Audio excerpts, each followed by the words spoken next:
Assalamualaikum warahmatullahi wabarakatuh. Alhamdulillahi nahmaduhu wa nasta'inuhu wa na'udzu bihi min syururi anfusina wa sayyiati a'malina. May yahdihillahu fala mudilla lahu wa may yudlil fala hadiya lahu. La syarika lahu wa asyhadu anna Muhammadan 'abduhu wa rasuluhu la nabiyya wa la rasula ba'dah. Qala ta'ala fil Qur'anil Karim ya ayyuhalladzina amanu taqullaha haqqa tuqatih wa la tamutunna illa wa antum muslimun. Wa qala rasuluna Muhammad sallallahu alaihi wasallam ittaqillaha haitsu ma kunta wa atbi'is sayyi'atal hasanata tamhuha wa khaliqin nasa bi khuluqin hasanin. Ma ba'du qatil asatidah arsyadani wa arsyadakum ta'ala naftatih wa nabda awalan majlisana hadza bil basmalah. Qatil asatidah, kitab yang akan kita kaji mulai malam hari ini adalah Matan Safinatun Najah, di mana kitab Safinatun Najah ini merupakan kitab yang menduduki tangga pertama dari metode mempelajari mazhab Syafi'i yang tingkat pertengahan. Jadi kalau mazhab Syafi'i itu ada tiga metode. Ada metode sangat ringkas atau cepat, ada metode yang pertengahan, ada metode yang panjang.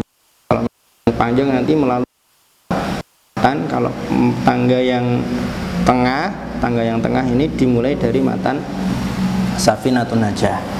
Sebelum kita membaca dan kita kaji matan Safinatun Najah ini, perlu kita ketahui bahwa yang namanya fikih itu dari sananya memang disetting dan dibuat oleh Allah Subhanahu wa ta'ala, ditetapkan menjadi perkara yang di dalamnya ada hal-hal yang dia mukhtalaf fih.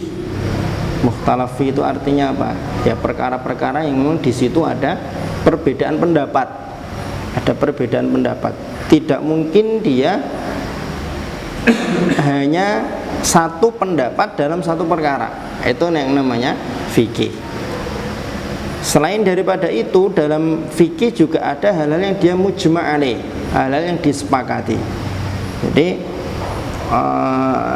Allah Subhanahu wa ta'ala menurunkan atau menetapkan syariat itu ada yang dia sifatnya mukhtalafi, diperselisihkan, atau ada perbedaan pendapat di dalamnya, yang mujma' alaih. Nah, perkara fikih ini mayoritas urusannya nanti adalah perkara-perkara yang mukhtalafi, diperselisihkan oleh para ulama.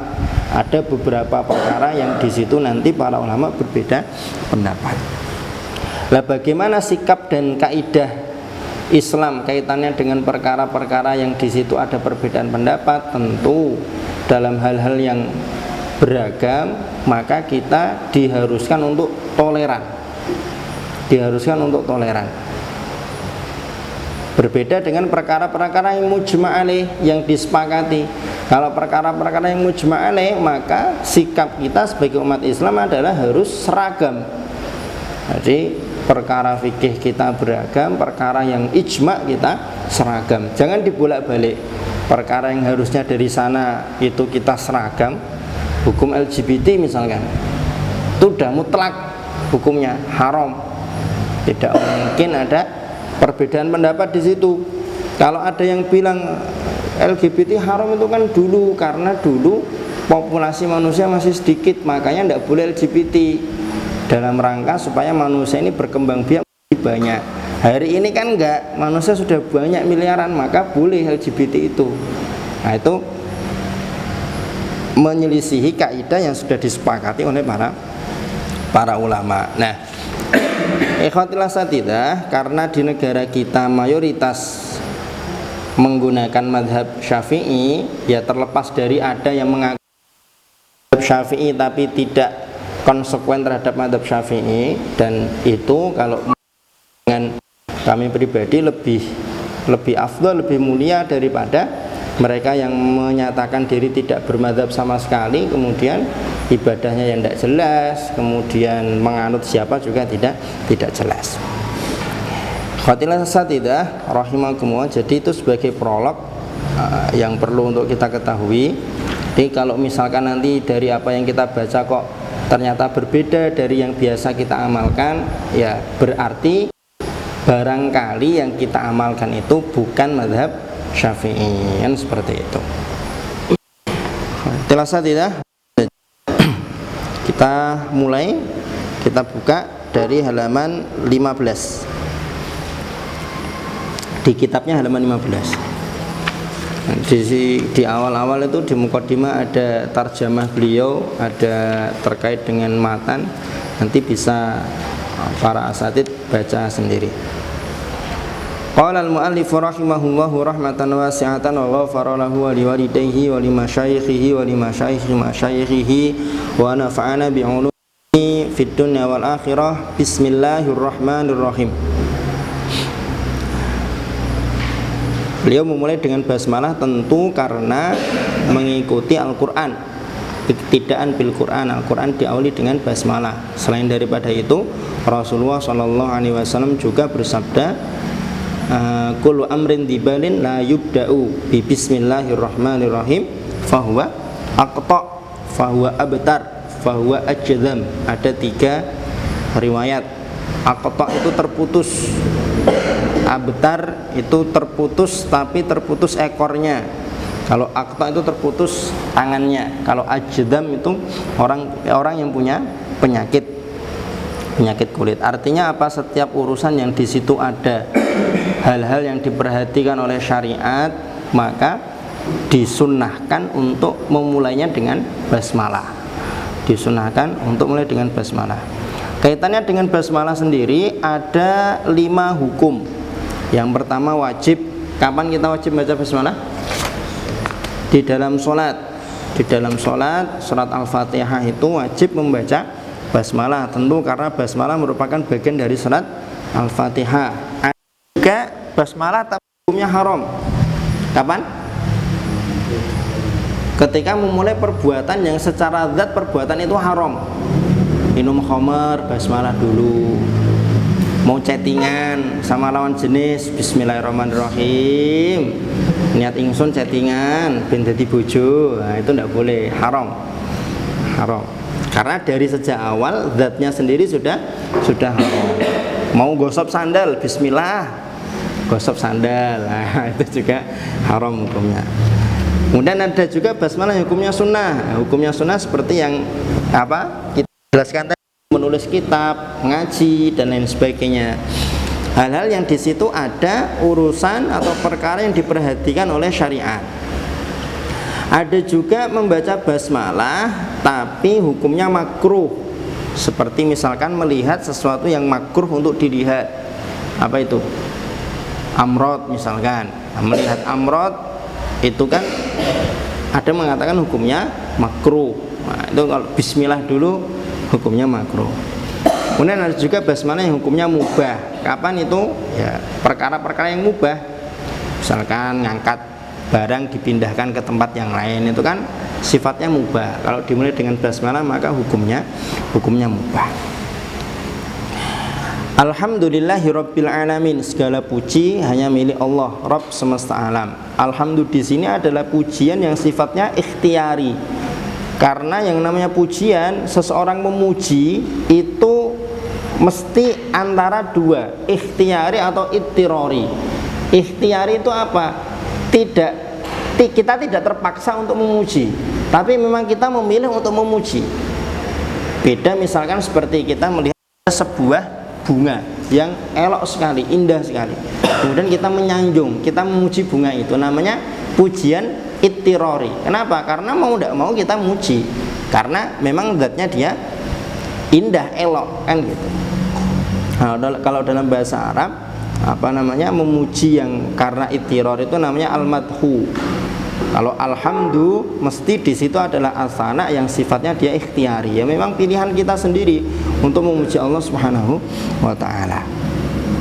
Rabbil alamin, al-alamin kita semua sudah tahu, al-alamin adalah semua selain Allah Subhanahu wa taala. Manusia, jin, malaikat, pokoknya selain Allah adalah al-alamin.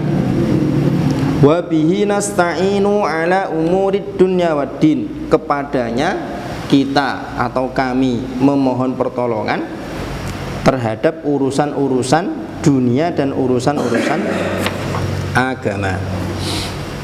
Wa sallallahu wa sallama ala sayyidina Muhammadin khatamin nabiyyin wa alihi wa sahbihi ajmain. Semoga Allah Subhanahu wa taala bersolawat. Solawat itu kalau dari Allah maka rahmat. Kalau solawat dari malaikat artinya istighfar. Kalau solawat dari manusia maka dia adalah doa. Doa dan bentuk merendahkan diri kepada Allah Subhanahu wa taala. Kalau di sini semoga Allah bersolat berarti semoga Allah merahmati Rasulullah sallallahu alaihi wasallam. Khatamin nabiyyin, penutup kalau terjemahan kita ya, kalau dalam syarahnya al-khatam itu adalah al-mutammim, penyempurna para nabi. Artinya apa? Berarti tidak ada lagi kenabian setelah Nabi Muhammad sallallahu alaihi wasallam. Wa alihi, keluarga beliau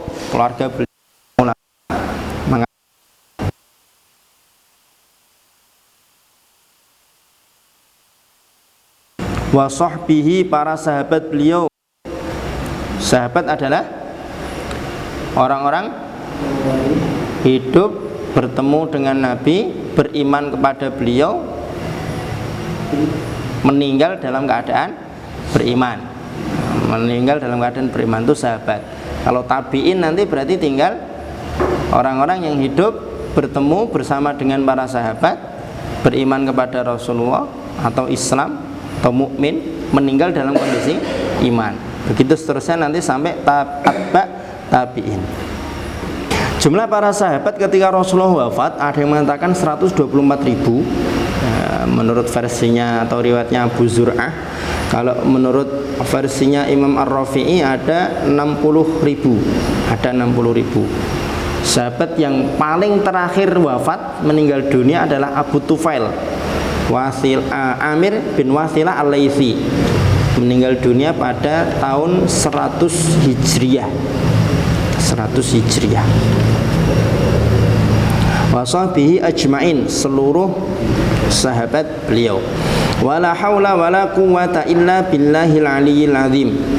Tidak ada daya dan tidak ada upaya melainkan karena izin Allah Subhanahu wa taala yang maha tinggi dan maha agung. Ada yang menafsirkan atau mengartikan wala haula anil maksiyah wala quwwata bitta'ah, tidak ada kemampuan untuk menghindar dari kemaksiatan dan kekuatan untuk melakukan ketaatan melainkan atas izin Allah Subhanahu wa taala. Faslun, pasal yang tentang rukun-rukun Islam. Rukun itu apa? Rukun adalah janibus syai'il aqwa, atau unsur yang paling kuat. Unsur yang paling kuat secara bahasa seperti itu. Adapun secara istilah, rukun adalah sesuatu yang tanpanya maka yang dikuatkan itu tidak akan terwujud. Ibaratun an juz'in minal mahiyati la tatahaqqaqu illa bihi. Jadi ya memang mutlak harus ada yang namanya rukun. Kalau biasanya kita terjemahkan rukun itu ya ibarat apa ya? Tiang lah, tiang penopang. Arkanul Islam berarti rukun-rukun Islam yang tanpanya maka Islam ini tidak akan terwujud. Khamsatun itu ada 5. Syahadatu an la ilaha illallah, syahadat la ilaha illallah wa anna muhammadar rasulullah. Kesaksian, dan tidak hanya kesaksian, keyakinan betul, keyakinan kuat bahwa tidak ada ilah. Ilah itu adalah sesuatu yang disembah, baik hak atau tidak hak. Tapi kaitannya dengan syahadat tauhid, maka artinya adalah tidak ada ilah, tidak ada Tuhan yang berhak untuk diibadahi selain Allah. Wa anna muhammadar rasulullah, dan bahwa Nabi Muhammad adalah utusan Allah kepada seluruh manusia dan jin. Kepada seluruh manusia dan jin.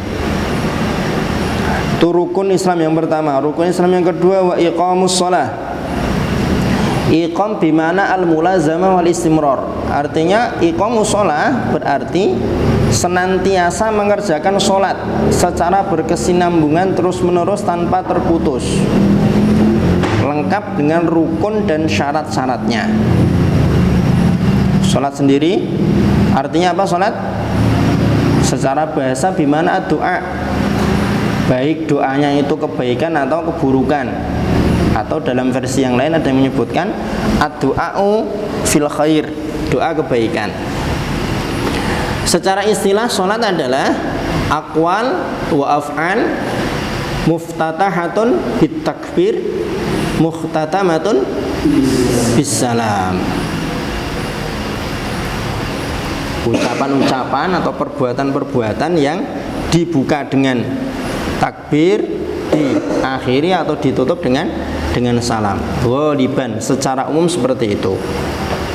Aqwal wa af'al, tentu kalau mereka yang berudzur barangkali, maka di situ nanti ada hayat, tidak hanya aqwal dan af'al. Wa ita'uz zakah, menunaikan atau membayar zakat. Zakat itu apa?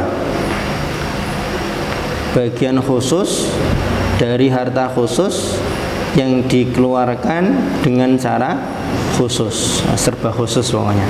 Di syarat itu maksus. Wa shaumu Ramadan, puasa di bulan Ramadan. Puasa secara bahasa al-imsak, atau secara syar'i, secara istilah imsakun maksus ala wajhin maksus biniyatin maksusah, menahan diri secara khusus dengan cara khusus dengan niat yang khusus. Karena menahan dirinya kan dari sejak terbit fajar sampai terbenam matahari di bulan Ramadan dengan niat yang khusus, niat berpuasa. Wa hajjul baiti atau wahijjul baiti man istata'a ilaihi sabila. Al-hajju bimana al-qasdu. Secara bahasa haji itu bermaksud atau menuju. Secara syar'i haji adalah qasdul bait lin nusuk, menuju ke al-bait yaitu Mekah atau Ka'bah untuk melaksanakan manasik atau rangkaian ibadah. Manis tato ilaihi sabila, bagi orang yang mampu atau memiliki kemudahan atau kemampuan jalan. Baik jalan di sini maksudnya adalah berangkat, punya dana untuk berangkat, atau punya dahaban wa iyaban, punya dana untuk kembali. Artinya dana yang dimiliki itu untuk berangkat dan untuk kembali. Ada juga wa markuban, kalau jaraknya jauh dari Ka'bah, punya jalan, kemudahan, kemampuan untuk kendaraan. Ada yang menambahkan plus aman, artinya sedang tidak ada konflik, sedang tidak ada fitnah, sedang tidak ada virus dan lain sebagainya. Jadi kalau kemarin sempat ditutup haji karena virus COVID-19 itu ya menjadi udzur bagi mereka yang harusnya bisa berangkat haji kemudian tidak berangkat haji. Nah, dalam mazhab Syafi'i yang wajib tidak hanya haji, bahkan umroh dalam mazhab Syafi'i hukumnya juga wajib. Artinya kalau kita sudah punya dana dan ini tadi ya manis tato ini sabila, maka kita berangkat umroh. Faslun, fasal yang berikutnya fi arkanil iman, terkait dengan rukun-rukun iman. Artinya hal-hal yang akan disebutkan oleh beliau di sini kalau hilang, kalau tidak ada, maka iman itu nanti juga akan hilang. Arkanul imani sittatun, rukun iman ada 6. Antuk mina billahi, beriman kepada Allah. Minimal kadar keimanan kepada Allah itu kita yakin bahwa Allah itu wujud, kita tahu sifat-sifat wajibnya Allah, kita tahu sifat-sifat yang mustahil bagi Allah. Wa malaikatihi, beriman kepada para malaikat. Minimal kita meyakini bahwa malaikat itu ada, tercipta dari apa? Dari cahaya, Dan secara spesifik karena yang sudah termaktub tercantum ada 10, ya berarti setidaknya kita yakin bahwa ada 10 malaikat yang diberikan tugas-tugas khusus. Malaikat Jibril pencatat atau penyampai wahyu, Mikail menurunkan rizki, Israel cabut nyawa, Israfil meniup sangkakala, Mungkar Nakir menanya dalam kubur, Raqib Atid mencatat amal kebaikan dan keburukan. Terus kurang 2, Malik menjaga neraka, Ridwan menjaga surga. Tapi yang perlu dan harus kita perhatikan, malaikat itu tidak hanya 10. Malaikat itu jumlahnya tidak terhitung, tidak terhingga. Ada satu hadis yang pernah kita baca dalam Riyadhus Shalihin itu, di langit itu tidak ada tempat sejengkal, melainkan di situ ada malaikat yang meletakkan jabhahnya, dahinya untuk bersujud kepada Allah Subhanahu wa taala. Padahal luasnya langit itu kan pasti lebih luas dari bumi. Wa kutubihi, dan kitab-kitabnya. Ini ilmu baru yang tadi kita dapat dalam syarah. Di Nailur Roja itu disebutkan kitab-kitabnya Allah Subhanahu wa taala itu ada 104. Selama ini kan kita yakinnya ada 4. Ada 104, 50 diturunkan kepada Syis. Syis itu anaknya Nabi Adam. 30 diturunkan kepada Nabi Idris. Yang 10 diturunkan kepada Nabi Adam, yang 10 diturunkan kepada Nabi Ibrahim. Jadi 50, 30, 10, 10. Ada berapa jumlah Rasul? 313. Ada juga menyebutkan 315. Ya, antara kalau enggak 313, 315. Terutama sekali yang wajib untuk diimani secara rinci ada 25. Ya, asatid harus hafal. Asatid 25 nama Nabi tidak hafal ya, kebangetan. Adam, Idris, Nuh, Hud, Soleh, Ibrahim, Lut, Ismail, Isa, Yakub, Yusuf, Ayub, Syuaib, Musa, Harun, Zulkifli, Daud, Sulaiman, Ilyas, Ilyasa, Yunus, Zakaria, Yahya, Isa, Muhammad sallallahu alaihi wasallam. Ada yang menyebutkan Zulkifli tidak dimasukkan sebagai gantinya Uzair, Nabi Uzair atau Rasul Uzair. Ada yang menyebutkan Zulkifli itu ya Ilyas atau Ilyasa atau Zakaria. Zulkifli itu sebutan untuk Nabi Ilyas atau Nabi Zakaria. Yang paling afdal dari 25 Nabi, ayat 25 Rasul siapa? Rasul Ulul Azmi. Rasul Ulul Azmi ada 5. Ada 5. Muhammad, Isa, Muhammad, Ibrahim, Musa, Isa, Nuh.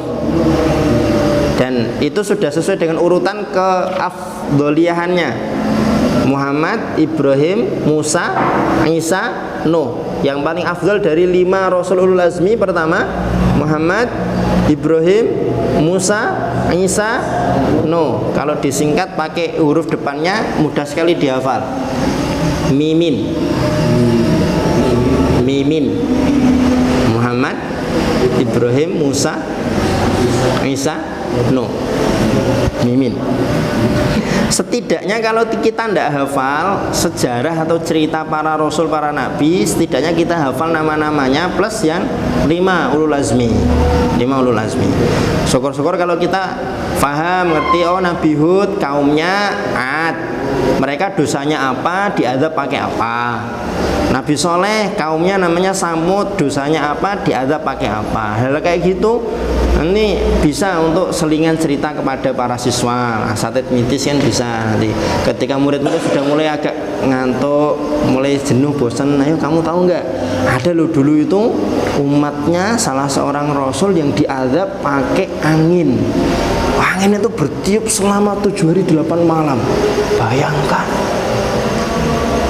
Ayo coba tebak, nama rasulnya siapa?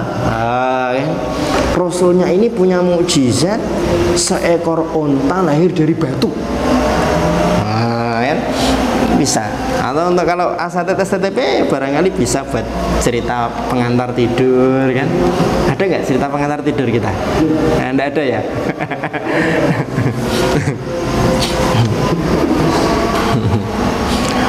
Wabil yaumil akhir, iman kepada hari akhir.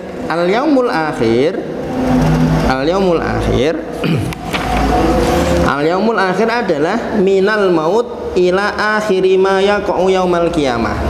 Yang dinamakan dengan hari akhir itu adalah dari sejak kematian sampai peristiwa terakhir di hari kiamat. Itu namanya yaumul akhir.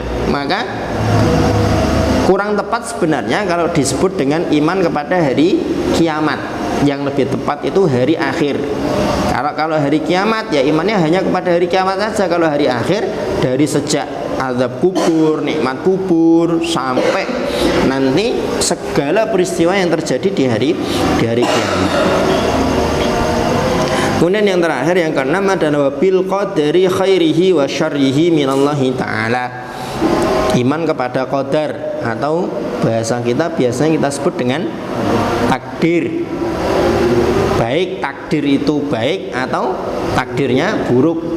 Walaupun sebenarnya tidak ada yang namanya takdir buruk, semua takdir itu baik. Hanya saja dalam pandangan kacamata manusia kadang kita melihatnya atau menganggapnya sebagai takdir yang buruk. Sejatinya semua takdir itu baik.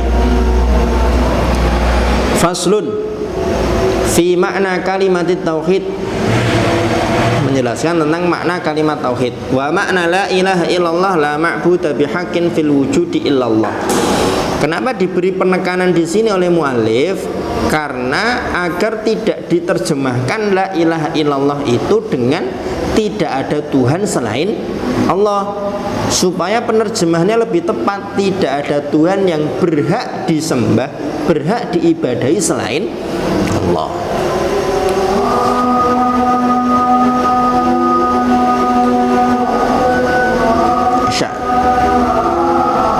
Lanjut.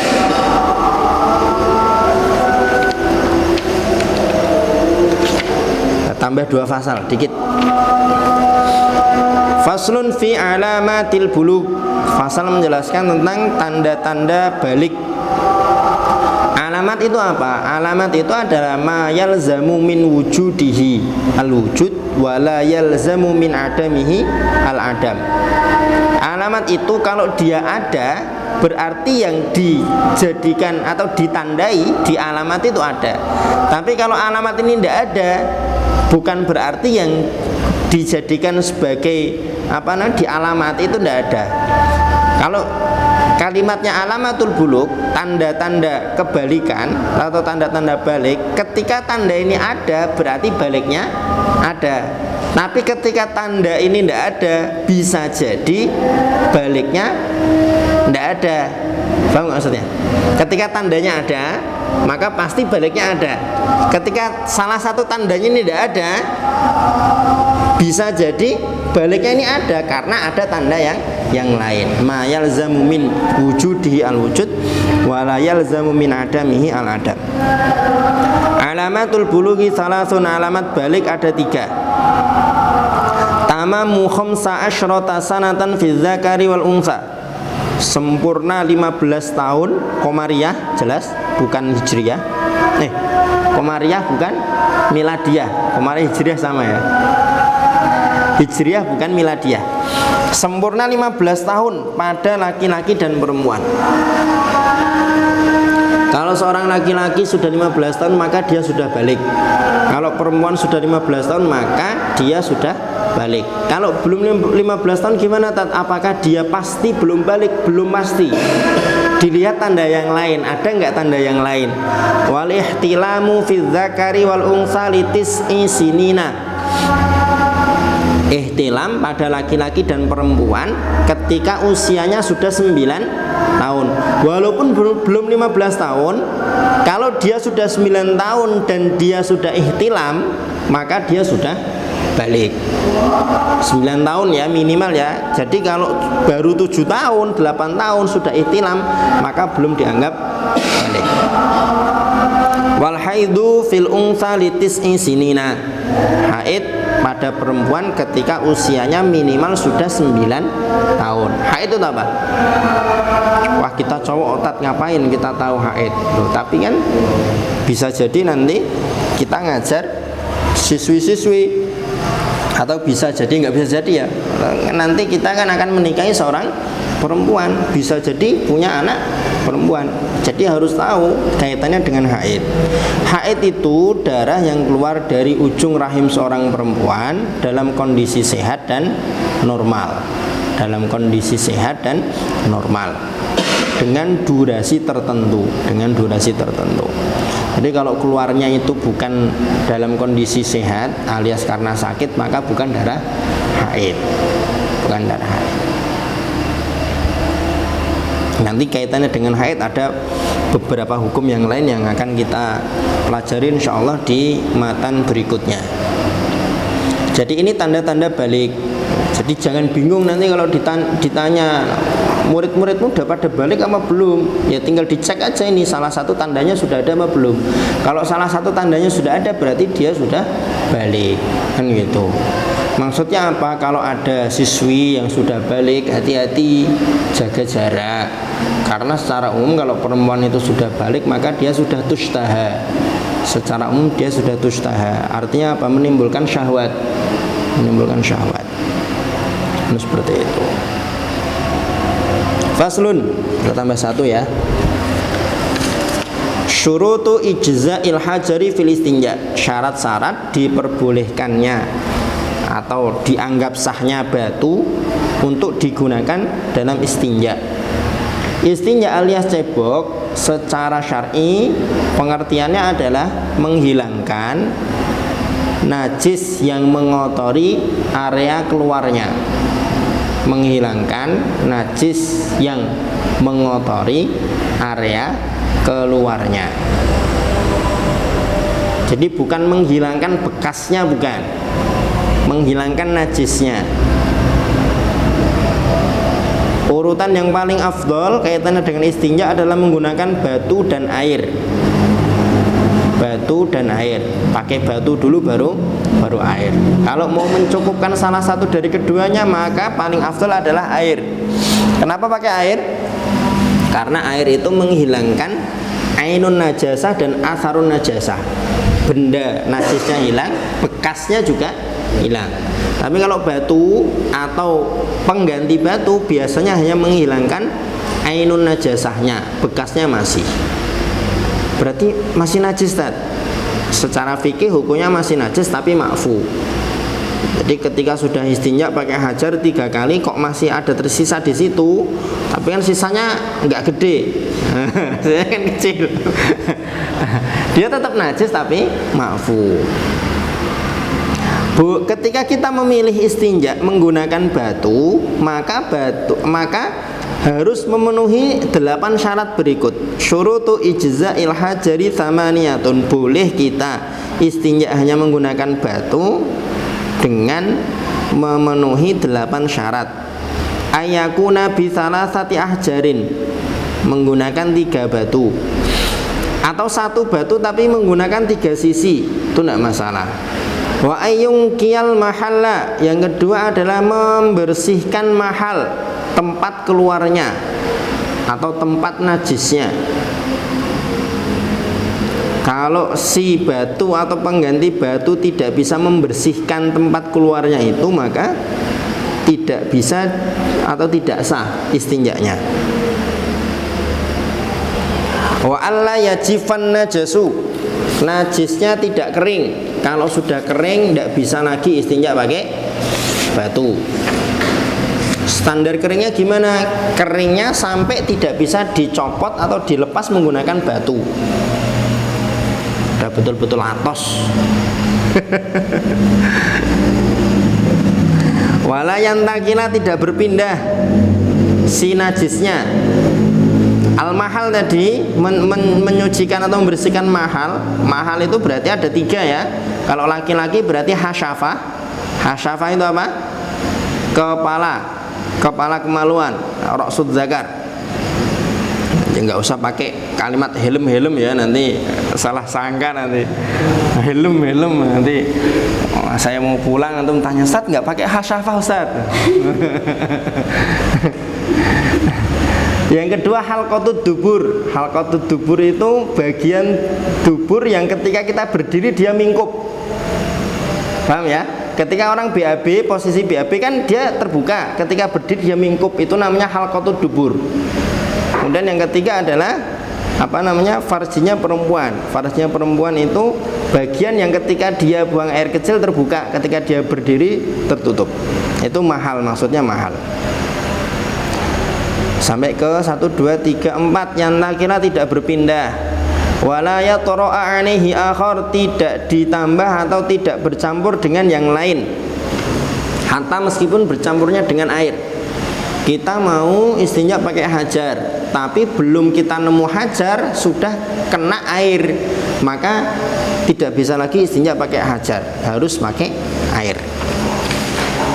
Wala yujawiza safhatahu wa hasyafatahu, tidak melebar melebihi safhah dubur, halqatud dubur tadi, dan hasyafahnya kalau buang air kecil. Wala yusibahu ma'un, tidak terkena air.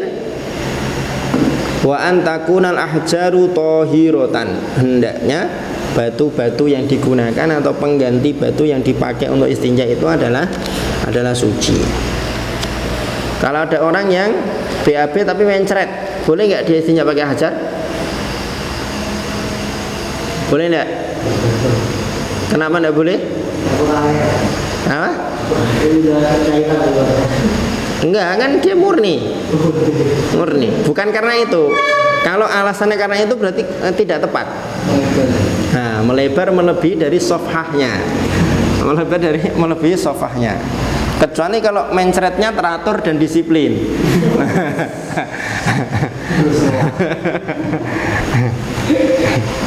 Gitu. Wafillah ifadilah satidah rahimakumullah ta'ala, itu yang kita baca malam hari ini, singkat sedikit. Insyaallah nanti kita lanjutkan pertemuan berikutnya, masuk pada faraidul wudu atau rukun-rukun dari wudu. Sebelum saya tutup, barangkali terkait dengan tadi arkanul Islam, arkanul iman, alamatul buluk, sama kaitannya dengan istinja pakai hajar, ada yang mau didiskusikan atau ditanyakan? Tafadhol kalau ada. Ya. Balik kalau lebih dari 15 tahun belum ada tanda-tanda yang ini. Ya enggak ada berarti kan. Yang pertama tadi apa? 15 tahun. Mau dia ihtilam enggak ihtilam? Kalau udah 15 tahun berarti udah balik. Nah. Gimana? Mimpi enggak mimpi kalau udah 15 tahun berarti sudah balik. Kalau kita punya anak, punya siswa, punya santri, punya murid kok usia sudah 15 tahun Komariah, Hijriyah, maka kita hukumi dia sebagai anak yang sudah balik. Gak usah ditanya, udah pernah ihtilam belum? Kamu udah haid belum? Jadi gak usah, dia udah 15 tahun tapi dia belum haid, jadi ya kita anggap dia sebagai belum balik, kita ajak main bareng, kita ajak khata'un kabir. Ada lagi? Ya. Pembimbingan tahunnya dari remaja atau dari yang sosial juga ada. Gimana? Kan peringan masa dari. Ya. Kan ada tahun. Ya. Itu Komariah. Komariah sejak dia lahir. Makanya kita harus tahu tanggal lahir Komariah kita bulan apa, tanggal berapa. Termasuk kalau kita nanti punya anak, dicatat tanggal, bulan, tahun Komariahnya, Hijriyahnya, Rabiul Awal, Syawal, itu harus dicatat. Gitu, biar nanti, karena nanti kaitannya tidak hanya dengan balik. Ketika sudah 7 tahun kita wajib mengajari dan memerintahkan sholat, ya kan? Ketika sudah 10 tahun dia bandel gak mau sholat, kita harus mencari metode gimana caranya biar dia mau sholat. Dan itu standar hitungannya pakai komariah semua, hijriah semua. Itu. Kalau sudah 15 tahun miladiah masahi sudah pasti kelewat komariah, karena hari komariah dan dengan syamsiah itu lebih banyak syamsiah. Oh alam. Satu lagi kalau ada.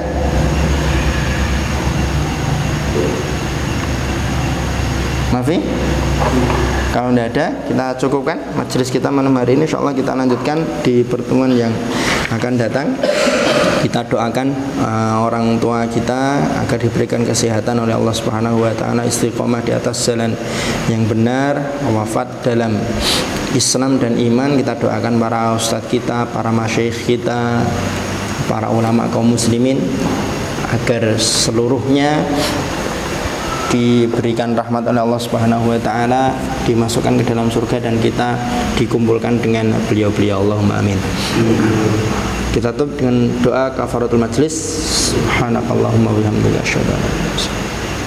Assalamualaikum warahmatullahi wabarakatuh.